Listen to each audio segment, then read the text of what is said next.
আসসালামু আলাইকুম। সবাই কেমন আছেন? আজকে আমি বিকেলের নাস্তা তৈরি করব আর সবার সাথে শেয়ার করব। চলুন।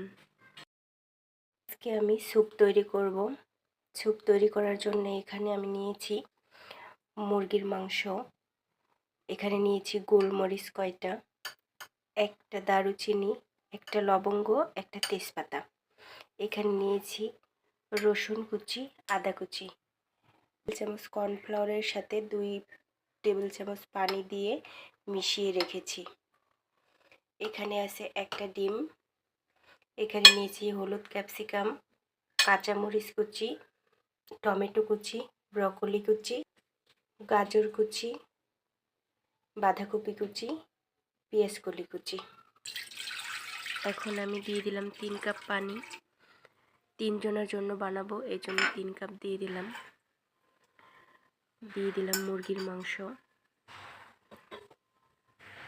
এগুলো 5 মিনিট সিদ্ধ করে নেব। 5 মিনিট সিদ্ধ করা হয়ে গেছে। এখন আমি এগুলো উঠায় নিব। এগুলো উঠিয়ে মশলাগুলো বাদ দিয়ে দিব। মশলাগুলো ব্যবহার করব না আর, জাস্ট ফ্লেভারটা নিয়ে নিলাম, বাকি মশলাটুকু ফেলে দিব। এখন আমি এই পানিটা সাইডে রেখে দেব। ফ্রাই প্যানে দিয়ে দিলাম বাটার। স্যুপটা আমি বাটার দিয়ে রান্না করব। দিয়ে দিব রসুন কুচি, আদা কুচি, হালকা ব্রাউন করে ভেজে নেব। তারপর এখানে দিয়ে দিব যেই সবজিটা সিদ্ধ হতে দেরি হবে, ব্রকলি দিয়ে দিলাম। দিয়ে দিব গাজর। যেই সবজিটা সিদ্ধ হতে দেরি হয় ওইটা আগে দিয়ে নিলে তাড়াতাড়ি সিদ্ধ হয়ে যায়। এগুলো একটু হালকা ভেজে নেব। ভেজে নেওয়ার পর বাকি সবজিগুলো অ্যাড করে দেব। এখন দিয়ে দিব বাকি সব সবজি।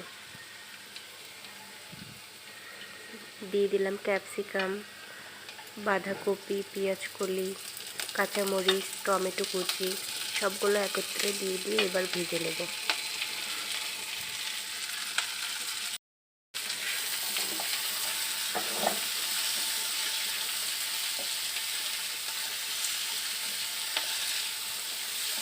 ভেজে নেওয়া হয়ে গেছে। এখন দিয়ে দিব সিদ্ধ করে রাখা মুরগির মাংস। এগুলো আমি সিদ্ধ করে একটু হালকা ছিঁড়ে রেখেছি ছোটো ছোটো করে, এগুলো দিয়ে দিলাম। এখন আমি চিকেনের সাথে সবজিগুলো আর একটু ভেজে নেব।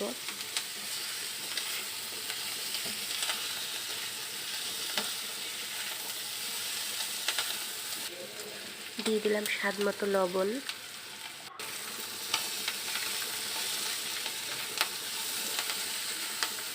এখন এখানে দিয়ে দেবো চিকেন স্টক। মুরগির মাংস সিদ্ধ করে যে পানিটা রেখে দিয়েছিলাম ওইটা দিয়ে দিলাম। এইটা দিয়ে আমার এখন স্যুপটা তৈরি হয়ে যাবে। হালকা একটু ঢাকা দিয়ে দেব 1 মিনিটের জন্য। ঢাকনা খুলে এখন এখানে দিয়ে দিব একটা ডিম। এই ডিমটা আমি ফেটিয়ে রেখেছি কাঁটা চামচ দিয়ে। এটা আমি অল্প অল্প করে দিব আর নাড়ব। দিয়েই নাড়তে হবে, না নাড়লে এক জায়গায় দলা পেকে যাবে।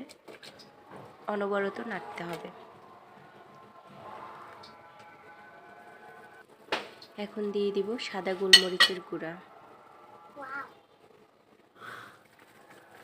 দিয়ে দিব 1 চামচ চিনি। দিয়ে দিব কর্নফ্লাওয়ার মেশানো পানি। অল্প অল্প করে দেব আর নাড়াচাড়া দিয়ে নেব।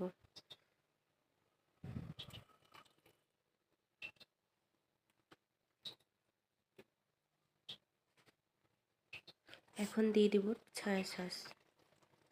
দিয়ে দিব টমেটো সস।